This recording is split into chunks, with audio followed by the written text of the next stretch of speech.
எரேமியா அதிகாரம் 33 வசனம் 3 என்பது பைபிளில் உள்ள ஒரு வசனம் ஆகும்.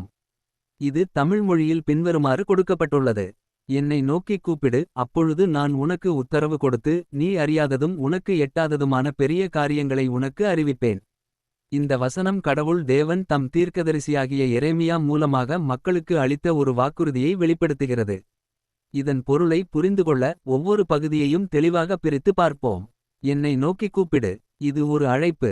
கடவுள் மக்களை தன்னை நோக்கி திரும்பி பிரார்த்தனையோடு அல்லது நம்பிக்கையோடு அவரை அணுகும்படி கேட்கிறார். இது ஒரு தனிப்பட்ட உறவை ஏற்படுத்துவதற்கான அழைப்பாகும். அப்பொழுது நான் உனக்கு உத்தரவு கொடுத்து.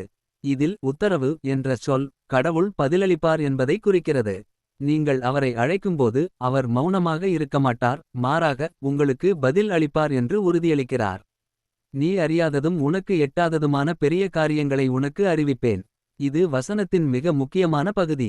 கடவுள் தரும் பதில் சாதாரணமானதாக இருக்காது, மாறாக மனித அறிவுக்கு எட்டாத, புரிந்துகொள்ள முடியாத பெரிய மற்றும் ஆழமான விஷயங்களை வெளிப்படுத்துவார் என்கிறார். இது அவருடைய ஞானத்தையும் சக்தியையும் மக்களுக்கு அவர் கொடுக்கும் அறிவின் ஆழத்தையும் காட்டுகிறது. சூழல். இந்த வசனம் எரேமியா நூலில் பாபிலோனியர்களால் யூத மக்கள் சிறைபிடிக்கப்பட்டு நாடு அழிவை சந்தித்த ஒரு கடினமான காலகட்டத்தில் எழுதப்பட்டது. அந்த சூழலில் கடவுள் தம்மை நம்பி அழைப்பவர்களுக்கு நம்பிக்கையையும் எதிர்காலத்திற்கான வாக்குறுதியையும் அளிக்கிறார். பிரார்த்தனையின் முக்கியத்துவம். கடவுளை அழைப்பது வெறும் சடங்கு அல்ல, அது அவருடன் உறவை ஏற்படுத்தி அவருடைய பதிலை பெறுவதற்கான வழி. நம்பிக்கை. கடினமான சூழ்நிலைகளிலும் கடவுளிடம் திரும்பினால் அவர் பெரிய திட்டங்களை வெளிப்படுத்துவார்.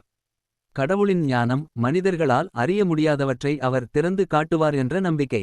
இன்றைய வாழ்க்கையில் இந்த வசனம் ஒரு நபருக்கு தனிப்பட்ட பிரச்சினைகள் அல்லது குழப்பங்கள் இருக்கும்போது கடவுளிடம் பிரார்த்தனையோடு செல்ல ஊக்குவிக்கிறது.